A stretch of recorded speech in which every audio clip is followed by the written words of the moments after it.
Welcome to the month of June, 30 days all about gin. Shining a spotlight on those with a unique spin. Fun facts and proper tastings, cocktails and Friday afternoons. Discover 13 different brands and be influenced by me. Some for all. That's right, I am a song for all.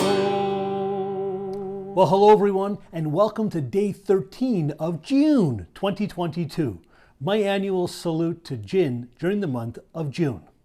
So today is Monday, and that means it's a product tasting day. And folks, I've got something very, different in store for you today. This is Mataroa Mediterranean Gin from Greece. Now, when it comes to Greek spirits, most of us usually think of either Ouzo or distillers. After all, right, Greece has over 300 distilleries making these products. But the continual global interest in gin has a few Greek distillers jumping on board the Juniper train. Now, the actual gin making process is extremely close and similar to that of making Ouzo, with essentially, the biggest difference being Ouzo uses anise as their main ingredient, where gin uses juniper. The rest of it all, pretty much the same. So to me, it does make sense that Greece is diving into gin. Now, this Mataroa gin is made by Melisande Distillery, which was founded way back in 1924 when they started making their quality Ouzo.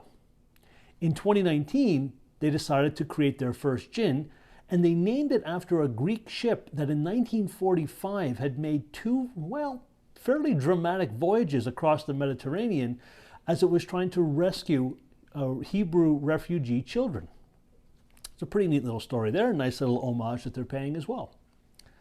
Now, the gin itself uses 12 ingredients that are sourced from 11 Mediterranean countries, with Croatia, Tunisia, Syria, Turkey, Spain, Egypt, Morocco, Cyprus, France, and of course Greece, all contributing to the bottle. Now, the spin with this gin could easily be the fact that it's Greek, right? That's certainly unique. However, there's actually a little bit more here. This gin also uses bay leaves as well as using resin from Greek mastic trees.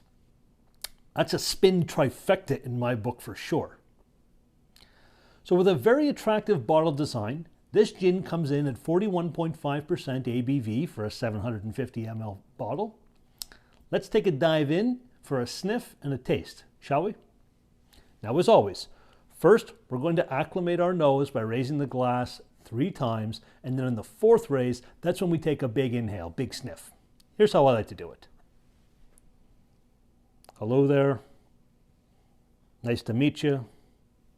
I hope you smell delicious. Okay, now we're all ready.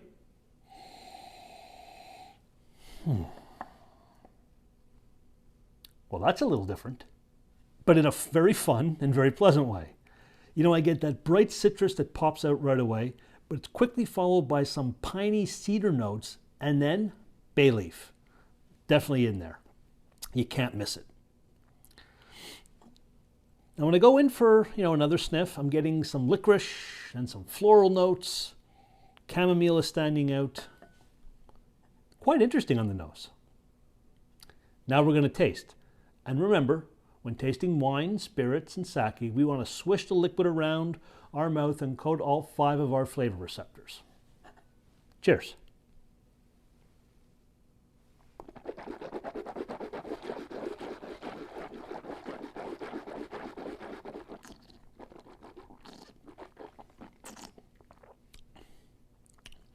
Okay, so right away, it's citrusy and bright.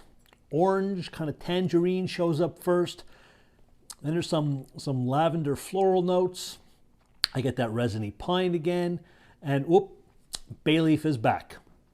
Not in a bad way, but there it is. Now I'm getting some more floral notes. And as I'm talking, it's a bit of a long, lemony orange citrus finish. Quite tasty, quite nice in the palate, balances out very well. Okay, so where can we find Mataroa Mediterranean Gin? Well, good news if you're in the UK, Europe, or Ontario. In the UK, it sells for around £35 per bottle. In Europe, it goes for about €33 per bottle. Here where I am in Ontario, Canada, we find it at the LCBO, stock number 19415, retailing for a quite reasonable $49.95 Canadian for a 750 ml bottle. Sadly though, I'm not seeing it as available in Western Canada, in Quebec, or even in the US. Now, if you reside in any of these areas, keep your eyes out for it though, right? Stock always changes, things may not be updated, so it may be in your area, I'm just not able to find it. And it is worth keeping an eye out for, because I think this approach is pretty intriguing. No doubt it's a departure from the more traditional styles we often find, but the savory notes here are a nice change from the norm. And you know, it's very well balanced.